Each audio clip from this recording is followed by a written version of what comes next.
నమస్తే, welcome to are Telugu. 12 సంవత్సరాలుగా ప్రధానమంత్రి నరేంద్ర మోదీ ఇటు భారతదేశంలో తిరుగులేని శక్తిగా మారిండు. అయితే ఇప్పుడు ఇటు సౌత్ స్టేట్స్ పై కూడా ఒక పట్టు సాధించాలని ప్రధానమంత్రి నరేంద్ర మోదీ ట్రై చేస్తున్నట్లయితే క్లియర్ గా అర్థమవుతుంది.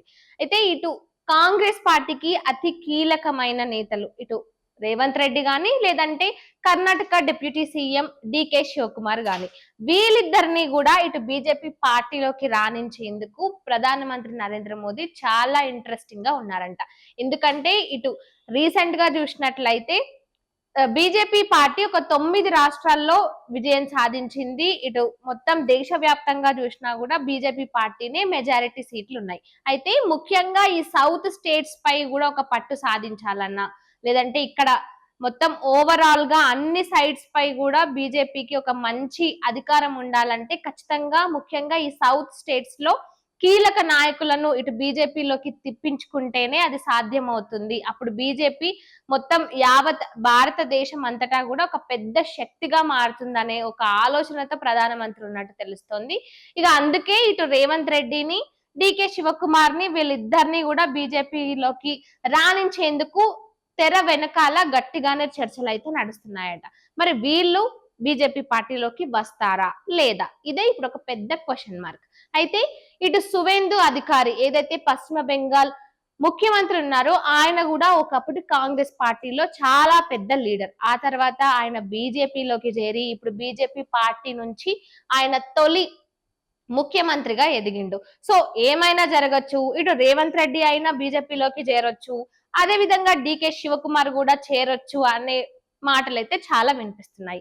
అయితే ఇప్పుడు కర్ణాటకలో చూసినట్లయితే సీఎం గా సిద్ధరామయ్య ఉన్నప్పటికీ ఇటు డిప్యూటీ సీఎం గా ఉన్న డికే శివకుమార్ వీళ్ళ మధ్యలో అయితే సీఎం సీటు కోసం లొల్లులు అయితేనే ఉన్నాయి. ఇక ఇవన్నీ లొల్లుల సమయంలో ఇక దీన్నే కరెక్ట్ టైం గా చూసుకొని డికే శివకుమార్ ని బీజేపీ పార్టీలోకి రాణించుకోవాలి, ఈ పార్టీలోకి వస్తే ఇటు ఈ కర్ణాటకలో కూడా బీజేపీ పార్టీ ఒక మంచి తిరుగులేని శక్తిగా మారుతుంది అనే ఒక ఆలోచనతో ఉన్నారంట. అదే విధంగా ఇటు రేవంత్ రెడ్డిని కూడా బీజేపీ పార్టీలోకి రాణించేందుకు ఆయన రీసెంట్ గా కూడా మోదీ ఏదైతే సభ జరిగిందో అప్పుడు కూడా మోదీ ఇట్లా చాలా ఫ్రెండ్లీగా ఆయనతో మాట్లాడిన విధానం చూస్తుంటే నిజంగానే వీళ్ళకు సంబంధాలు ఉన్నాయేమో అనే అనుమానాలు కూడా చాలా వరకు అయితే వ్యక్తమైనాయి.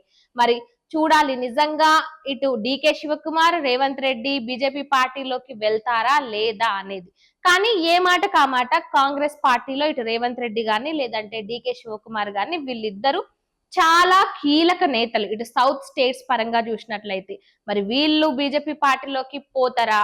మాక్సిమం అయితే పోకపోవచ్చు. ఎందుకంటే ఇటు రేవంత్ రెడ్డి సీఎం అయిండు, అదే విధంగా ఇటు డికే శివకుమార్ కొన్ని సంవత్సరాలుగా కాంగ్రెస్ పార్టీలో చాలా సీనియర్ మోస్ట్ లీడరు.